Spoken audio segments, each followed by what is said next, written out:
आइए, आपका इस चैनल पर बहुत बहुत स्वागत है। आज हम एकांकी संचय के अंतर्गत सेकंड चैप्टर है, पाठ बहू की विदा, जो विनोद रस्तोगी के द्वारा लिखी गई है और बहुत ही सुखद और दुखद कहानी का प्रस्तुतिकरण है यहाँ पर, है ना।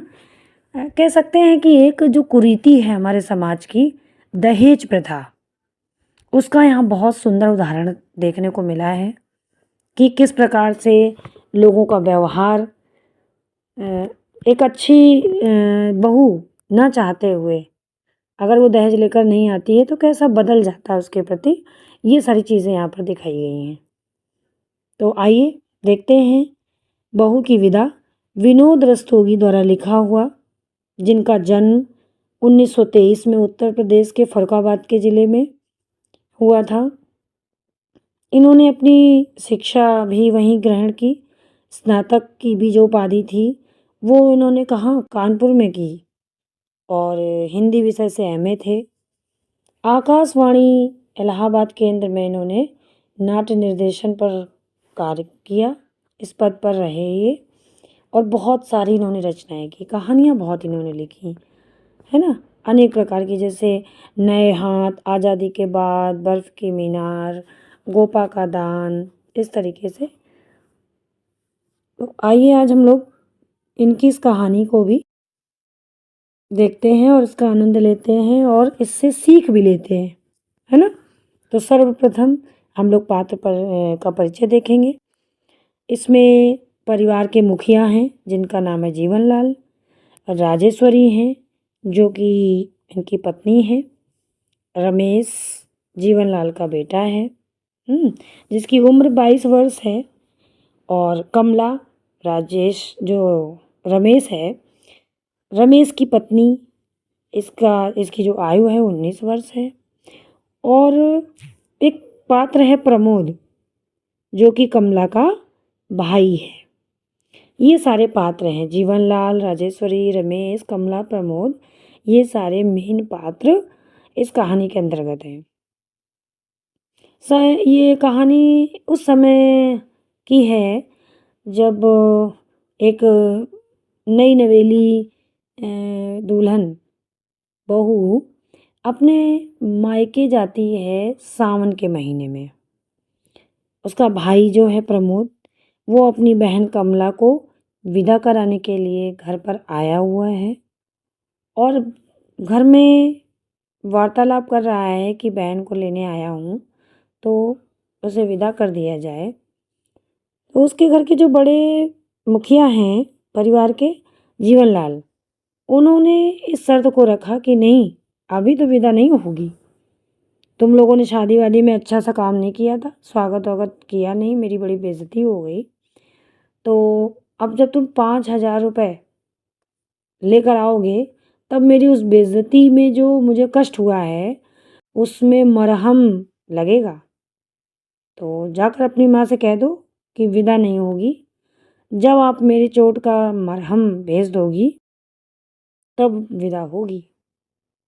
बड़ा दुखी हुआ कि क्या करूँ मैं, माँ तो वहाँ इंतज़ार कर रही है कि कमला आ रही होगी, पहला सावन है, चारों तरफ लड़कियाँ अपने अपने घरों में आई होंगी अपने पीहर में, और मेरी बहन यहाँ पहला सावन आज क्या ससुराल में रह जाएगी। अपने मन में ऐसा विचारों का मंथन चल रहा था। तभी उसने अपनी बहन से कहा, परेशान ना हो तुम, मैं कुछ भी इंतज़ाम करूँगा, लेकिन मैं तुमको लेकर जाऊँगा। नहीं होगा तो जो घर है मैं उसे बेच दूँगा, बेचकर इतना पैसा तो आ ही जाएगा। बोली, नहीं भैया तुम ऐसा मत करना, मैं यहाँ पे रह लूँगी, मेरी चिंता मत करना, इस बार नहीं तो अगली बार सही सावन, लेकिन अभी छोटी बहन है, उसकी भी शादी करनी है, आप घर मत बेचना। ये बातें हो ही रही थी आपस में, तब तक राजेश्वरी आ जाती है जो कि जीवनलाल की पत्नी है और कमला की सास है। पूछती, क्या बात है भाई, भाई बहनों में बड़ी बातें हो रही हैं। कहती, कुछ नहीं कुछ नहीं। क्या कहा इन्होंने? बोले, अब वो क्या बोलता बेचारा, 2 मिनट के लिए शांत बोले, मैं जानती हूँ अपने पति को, ज़रूर उन्होंने पैसों की बात करी होगी। सारी बात बताई उसने, प्रमोद ने। बताने के बाद जब उसने सारी बात बताई, तो बताने के बाद बोली, तुम परेशान मत हो, ये लो चाबी, कमला जाओ तिजोरी से 5,000 रुपये लेकर आओ और मार दो इनके मुँह पे, और तुम तैयारी करो जाने की घर। तो बोले, नहीं नहीं, मैं आपसे पैसे कैसे ले सकती हूँ। प्रमोद ने भी कहा, नहीं माँ जी, मैं आपसे पैसे कैसे ले सकता हूँ। बोले, नहीं, जैसे मेरे लिए गौरी है वैसे ही कमला भी मेरी बेटी है, और मेरे रहते ये सब नहीं हो सकता। इधर फिर वो बड़बड़ाते हुए आए बीच में, देखा, अभी जल्दी तैयारी करो, मेरी बेटी आ रही होगी विदा होकर, और थाल सजाओ, और झूला पड़ा कि नहीं पड़ा अभी आम के पेड़ पर। इस तरीके से वो बाहर सबको सुना रहे थे। प्रमोद सुन रहा था चुपचाप बैठा हुआ। मतलब देखा, हम जो ऊंची नाक वाले होते हैं, देखना मेरी बिटिया कैसे विदा होकर अभी आ रही होगी, मैंने कितना अच्छा किया है, और अभी मिलकर जाना, तुम भी देख कर जाना, मेरी बिटिया आ रही होगी। इस तरीके से बात करते करते और थोड़ी देर बाद वो दरवाजे पर राह देखने लगा। लेकिन जैसे ही आया दरवाजे पर, पूछा, क्या बात है प्रमोद, कहाँ है, गौरी को लेकर नहीं आए। तो कुछ नहीं बोला और थोड़ा सा अंदर आया, प्रवेश किया। बोले, क्या बात है बताओ तो। मुझे, नहीं, क्या बताऊं, उन लोगों ने कहा है कि तुम लोगों ने हमारा सम्मान अच्छे से नहीं किया था, और अब मैं विदा नहीं करूँगा। जैसे ये लाइन बोली, वैसे ही मानो जीवनलाल को किसी ने थप्पड़ मार दिया हो, क्योंकि सुबह से वो यही बोल रहा था, बार बार प्रमोद से यही तो बोल रहा था कि भाई देखना, ऊंची नाक वाले लोग कैसे अपना काम कराते हैं, कैसे विदा कराते हैं, है ना, ये सब बातें बोल रहा था। लेकिन जब ये बात हुई तो वो एकदम 2 मिनट के लिए भौचक्का हो गया, क्योंकि अभी तो वो यही चिल्ला रहा था ना, मेरी गाड़ी का समय हो रहा है, आ रही होगी, इस तरीके से। वार्तालाप को सुनकर वहाँ फिर प्रमोद को भी अच्छा नहीं लगा रुकना, और वो वहाँ पर 2 मिनट के लिए जीवनलाल के पास आया। जीवनलाल ने तुरंत कहा, सुनती हो।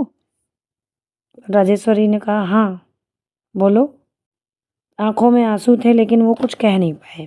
तभी राजेश्वरी ने कहा, देखा, अगर हर बेटे वाला ये याद रखे कि वह भी बेटी वाला हो सकता है, वह भी एक बेटी वाला है, तो सब उलझने अपने आप सुलझ जाएं, कभी ऐसी समस्याएं आए ही ना।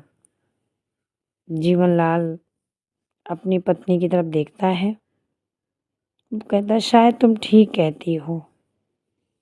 प्रमोद उसी समय आ जाता है वहाँ पर। अब बोलता है कि अब मुझे आज्ञा दीजिए बाबूजी, मैं चलता हूँ।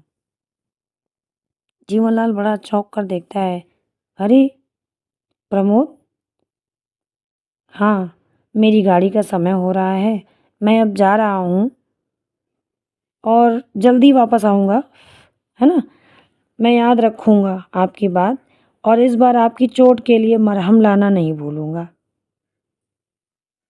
जीवनलाल इस बात को सुनकर एकदम थोड़ा सा ना, जैसे भौचक्का नहीं हो जाता है इंसान अचानक सुन के, तुरंत कहता है, ठहरो ठहरो प्रमोद, मुझे और लज्जित ना करो। मेरी चोट का जो भी इलाज था ना, वो मेरी बेटी की ससुराल वालों ने दे दिया, अब तुम ना करो। ससुराल वालों ने दूसरी चोट से उसका इलाज इतना कर दिया है कि अब उसका दर्द मैं समझ सकता हूँ। प्रमोद बाबूजी कहते हुए द्वार से अंदर की ओर आता है। जीवनलाल ने कहा, कभी कभी चोट भी मरहम का काम कर जाती है बेटा, अरे राजेश्वरी, खड़े खड़े क्या मुंह मुंह देख रही हो मेरा? जाओ जल्दी अंदर और बहू के जाने की तैयारी करो, है ना? बहू की विदा नहीं करनी है क्या? कमला का हाथ पर्दे की ओट में ही था। वह खुशी के मारे आंसू पोंछती हुई शीघ्रता से अंदर गई। रमेश और प्रमोद मुस्कुराकर एक दूसरे की ओर देखते हैं। जीवनलाल मंद गति से खिड़की की ओर आगे बढ़ जाता है और तभी धीरे धीरे वो अपने घर जाने के लिए तैयार होकर निकलने लगते हैं, है ना? तो यहाँ पर पूरी संपूर्ण कहानी में क्या हुआ? जैसे को तैसा वाली कहानी, है ना? कि जब स्वयं के ऊपर कष्ट पड़ता है तब समझ में आता है सामने वाले कितना कष्ट में था, दुखी था। पहले तो नहीं समझ में आया, नहीं विदा करेंगे जाओ, और जब पैसे लेकर आओगे, दहेज लेकर आओगे, मेरी ये कमी हो गई है ना, तब मैं विदा करूँगा। लेकिन कहते हैं ना कि ईश्वर की मार में आवाज़ नहीं होती है ना? दर्द बहुत होता है। तो वैसे ही उनके साथ जब वही व्यवहार हुआ, उसकी लड़की के ससुराल वालों ने जब वही बात बोली कि तुम लोगों ने मेरा सम्मान अच्छे से नहीं किया था, मैं विदा नहीं करूँगा, तब उसको इस बात का दर्द हुआ कि अरे, मैं तो बहुत गलत करने वाला था। वही काम तो मैं भी कर रहा हूँ अपनी बहू के साथ, तो मेरे साथ हुआ, है ना? इसलिए हमेशा हमें वो कार्य करना चाहिए जो हमें स्वयं के लिए अच्छा लगता हो, हमें स्वयं पसंद हो, तो वही कार्य हम दूसरों के साथ करें। क्योंकि जब हमें नहीं वो चीज़ पसंद है तो सामने वाले को कैसे पसंद हो सकती है? और ये जो दहेज प्रथा एक अभिशाप है हमारे समाज के लिए, है ना? तो इसके लिए भी हमें जागरूक होना चाहिए और हमें सबको समझाने का प्रयास करना चाहिए कि नहीं, इंसानियत, व्यवहार, संस्कार ये महत्वपूर्ण हैं बजाय धन के। तो ऐसी मुझे आशा है कि आज आपको ये बहू की विदा जो पाठ है हमारा, ये समझ में आया होगा। इसकी कहानी मैंने बहुत ही संक्षिप्त रूप में आपके समक्ष प्रस्तुत की है, जिसमें आपको इसका सार समझ में आ जाए। आगे के लिए अगर कोई आपको डाउट हो तो कमेंट बॉक्स में लिखिएगा। धन्यवाद।